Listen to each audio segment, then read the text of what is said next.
నమస్తే sir. Hi. మన కొడాలి నాని ఎప్పుడు అగ్రెసివ్‌గా మీడియా ముందుకొచ్చే కొడాలి నాని ఇప్పుడు రావట్లేదు. కానీ కొంతమంది ఏమంటుంటే హెల్త్ ఇష్యూస్ వల్ల బయటికి రావట్లేదు అని చెప్పేసి కూడా మాట్లాడుతున్నారు. నేను ఇందాక ఒక మాట చెప్పాను. ఎవ్వరు గెలుస్తాను గెలవనైన మాటలు అనొద్దని. అతను ఒక్కడే కాదు, ఎవరు అంటలేదు. ఎవ్వరు అంటలేదు, ఇంక్లూడింగ్ వంగాకైతే కూడా అంటలేదు.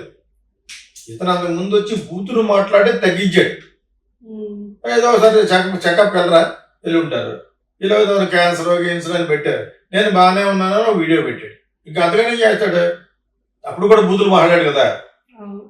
అప్పుడు కూడా బూతులు మాట్లాడి నేను చాలా బాగున్నాను హే అంట కదా. చేదా ఆరోగ్య సమస్యలు ఆఫ్టర్ 50-60 years వస్తాయి. ఎవరికి రావు? Is already leading 60. ఓకే, అతను కానీ వంశీ కానీ అదే అది చాలా మందికి 40s లోనే వచ్చేస్తున్నాయి మధ్యన. ఓకే, అని చేత హెల్త్ ఇష్యూస్ రాని వాళ్ళు ఎవరు ఉంటారు? అది మళ్ళీ కర్మ. దాని చేత ఆ ప్రకారంగా ఏమన్నా వస్తే వీళ్ళకి అందరూ తెలిసినట్టుగానే అసలు ఆల్రెడీ ఇది భయపట్టుకుంటుంది. ఎవరు భయపడి రాకుంటుంది. ఎవ్రీడే మీరు వెళ్ళిపోయిన తర్వాత ఒంటరిగా ఉండి నాకు కూడా భయం వేస్తుంది. ఎంత పెర్ఫెక్ట్గా ఉన్నా కూడా ఐ ఆల్సో గెట్ స్కేర్డ్. నేనేమన్నా అతీతున్నా బోడీ గారు అన్నట్టు. నేను మా అమ్మ కొట్టలేదు, దేవుడు కొట్టాను ఆ టైం కాదు కదా. అంచేత everybody will have health issues. అంచేత ప్లస్ ఏమో నేను ఇందా చెప్పాను కదా, ఎవరిని మాట్లాడొద్దన్నాడు. తను ఒక్కడే మాట్లాడి వెళ్ళిపోయాడు. ఒక ఆశ్చర్యమైన ఫిగర్ చూడబోతున్నారు అని ఒక పక్కన వచ్చి విశాఖపట్నంలో ఏర్పాట్లు జరుగుతున్నట్టు కొన్ని ఛానళ్ళు చూశాను. నిజమేమో, అది నిజంగా నేను అక్కడికి వెళ్ళి చూడలేదు.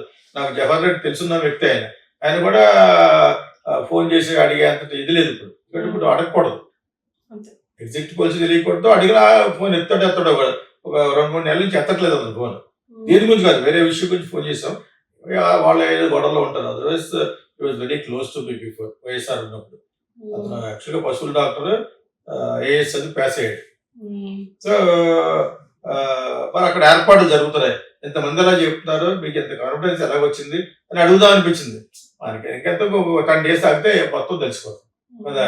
కాకపోతే అది నిజంగా జరిగితే ఈ కాన్ఫిడెన్స్ లెవెల్ జగన్ నేనన్నట్టుగానే అతని ఏ స్ట్రాటజీలో అతను గెలుస్తున్నాడని నిర్ధారణ అయిపోతారు. మేకపోటు గాబీరా చూపించే వాళ్ళు అయితే చీఫ్ మినిస్టర్ లెవెల్లో ఉన్నాడు చెప్పడం, ఇంకా తెలుగుదేశంలో చెప్తున్నారు. ప్లస్ ఏమో వాళ్ళు ఏం మాట్లాడట్లేదు. ఏమి మాట్లాడకపోవడం వెనకాల యొక్క అంతరార్థం కూడా ఓడిపోతారేమో కూడా. మీకు అర్థం చెప్పడు. మనం మళ్ళీ it's like interesting suspense thrilling movie అనమాట. లాస్ట్లో ఏం జరుగుద్ది అనుకుని తప్పితే ఈ మధ్యలో వాగేవాళ్ళు ఎవరు? ఈ వేడి స్వాములు అంటాడు, తొట్టికాయ ఉంటారు అన్నమాట. ఇది తొట్టికాయ అది చెప్తూ ఉంటాడు అనమాట. ఆ తొట్టికాయ కాస్త సగం గాలి వెళ్ళిపోయి ఉంటుంది మన క్రికెట్ మ్యాచ్ తోటి. గాలి కూడా డోరు ఎవరికాడే. ఇప్పుడు పంచాంగం చదువుతా వస్తాడు, ఏ చీఫ్ మినిస్టర్ ఉంటే వాడి గురించి మాట్లాడు. బ్లాక్ కొట్టాలండి పంచాంగం చదివి చెత్తగాళ్ళు. వాడికి నిజంగా తెలిస్తే పర్లేదు. సర్వైవల్ ఏంటి కాకుండా but survival of the fittest అంటారు ఇంగ్లీష్లో. దాన్ని సర్వైవ్ అవ్వాలి అక్కడ. మన సంఘంలో సర్వైవ్ అవ్వాలంటే చంద్రబాబు నాయుడు పిలిస్తే జగన్ గురించి బాగా మాట్లాడు కదా. డైరెక్ట్ దిగి చొక్కా అయిపోతారు వెళ్ళి. చొక్కా ఉండదు వాడికి చెప్తున్నారు. మీకు అదే. సో ఇది జస్ట్ లైక్ నటన. అందరూ నటులే, అంతా ఆల్ ఆస్కార్ నటులు. ఇది వచ్చిన తర్వాత సోషల్ మీడియా వచ్చిన తర్వాత ఇంకా బిగినింగ్ నుంచి లాస్ట్ వరకు నటించడమే. దానికి మించి వాళ్ళు మాట్లాడకపోవడం వెనకాల ఉన్న అంతరార్థం మటుకు ఓడిపోయినా అరిష్టమే, నగ్గినా అరిష్టమే. అది ఇద్దరికే కూడా. అటువంటి సందర్భంలో వెళ్ళిపోతూ ఫారిన్ కంట్రీ చాలా అథెంటిక్ గా జగన్ ఎలా మాట్లాడగలిగాడు, మనకి సర్ప్రైజింగ్ పేరు వస్తుంది. We are forming government. అది బిలియన్ డాలర్స్ క్వశ్చన్. ఎగ్జాక్ట్లీ. ఒక పక్క వైసీపీ గెలుస్తుందని చెప్పేసి జగన్ అంటున్నారు, ఇంకో పక్కనేమో రీసెంట్గా అమిత్ షా కూడా ఒక మాట అన్నారు, కూటమి ఖచ్చితంగా గెలుస్తుంది, అధికారం చేపడుతుంది అని చెప్పేసి అంటున్నారు. దీనంతటికి ఇంత ఇంట్రెస్టింగ్ ఉన్న ఏవీ పాలిటిక్స్ మీదకి ఇంకొక న్యూస్ ఏంటంటే, ట్రావెల్స్ బాగా కాస్ట్ పెంచేసాయి, టికెట్ ధరలు పెంచేసాయి. ఈ 4th ఎలాగో రిజల్ట్స్ వస్తున్నాయి కాబట్టి చాలామంది అటు ట్రావెల్ చేస్తున్నారు, హైదరాబాద్ నుంచి వైజాగ్కి. సో ఇప్పుడు చాలా కాస్ట్ పెరిగిపోయింది, దగ్గర 5-6 వేలు పెట్టి వెళ్ళాల్సిన పరిస్థితి ఉన్నది అని చెప్పేసి కూడా మాట్లాడుతున్నారు. అంటే ఎట్లా చూడొచ్చు? ఫస్ట్ క్వశ్చన్, అమిత్ షా లాంటి వాడు కూటమి గెలుస్తాను ఎందుకన్నాడంటే, అనకపోతే జగన్ వీళ్ళిద్దరు కలిసి ప్లాన్ చేశారు ఈవీఎంలు అనుకుంటారు.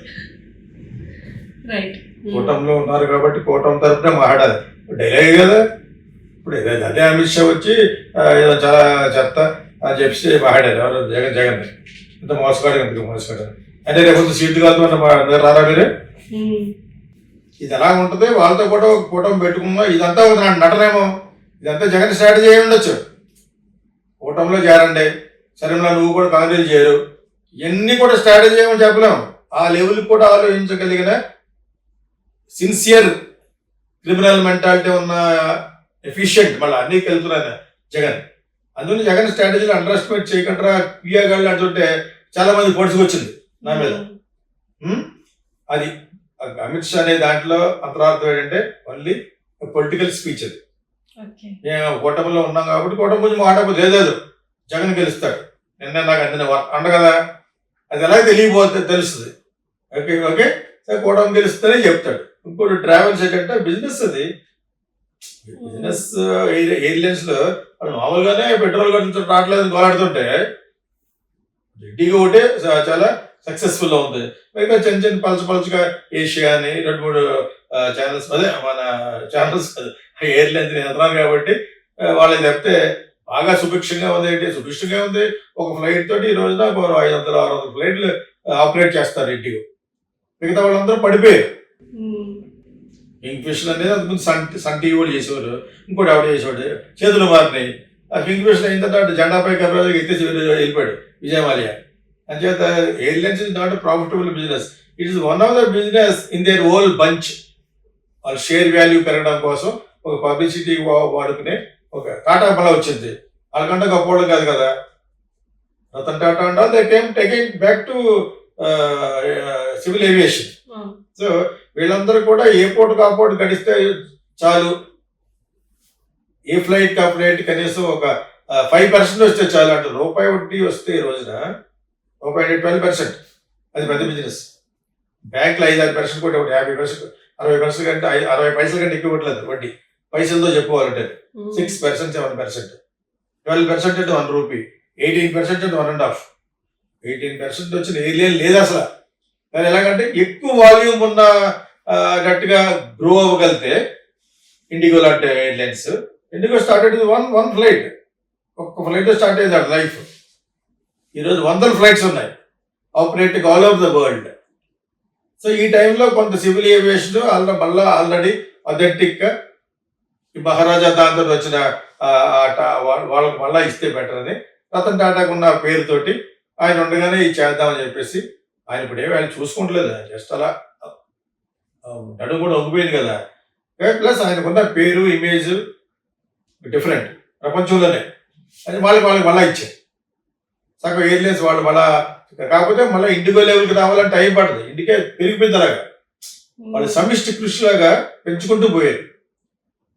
నెట్వర్క్ మార్కెటింగ్ ఉంటుంది కదా, ఆ విధంగా పెరుగుకుంటూ చిన్న చిన్న విలేజ్లు కానీ పెద్ద పెద్ద కంట్రీలు కానీ చిన్న చిన్న కంట్రీలు అన్నింటికి ఇస్తారు.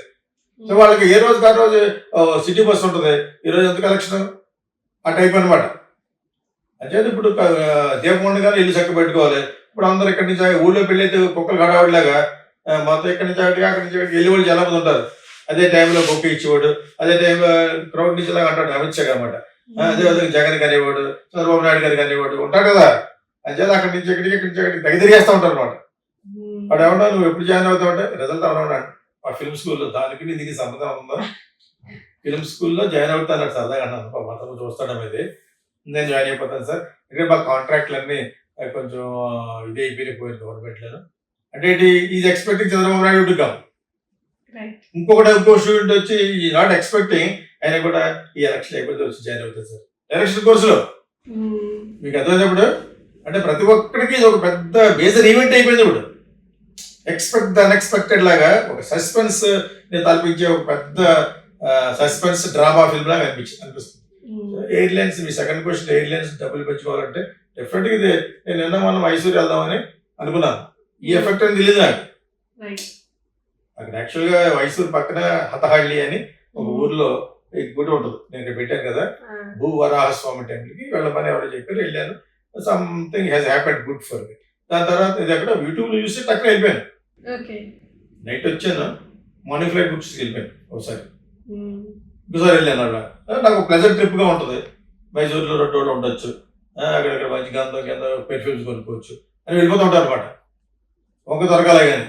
సో వెళ్తుంటే ఇప్పుడు ఫ్లైట్ ఏకంగా 7,800 ఉండేది 12,000 15,000 అయిపోయింది. వన్ వే థియేటర్లోకి అయిపోయింది అనమాట. కారణం ఇది మీకు అర్థమైతే మీకు వెళ్ళేవాళ్ళు వచ్చేవాళ్ళు ట్రాఫిక్ పెరిగిపోయింది. దాన్ని బట్టి ఏంటి నేను కూడా 2 వెళ్ళాలి, కొంచెం సర్దు పెరుగుతారు. సో డిమాండ్ అండ్ సప్లై కదా.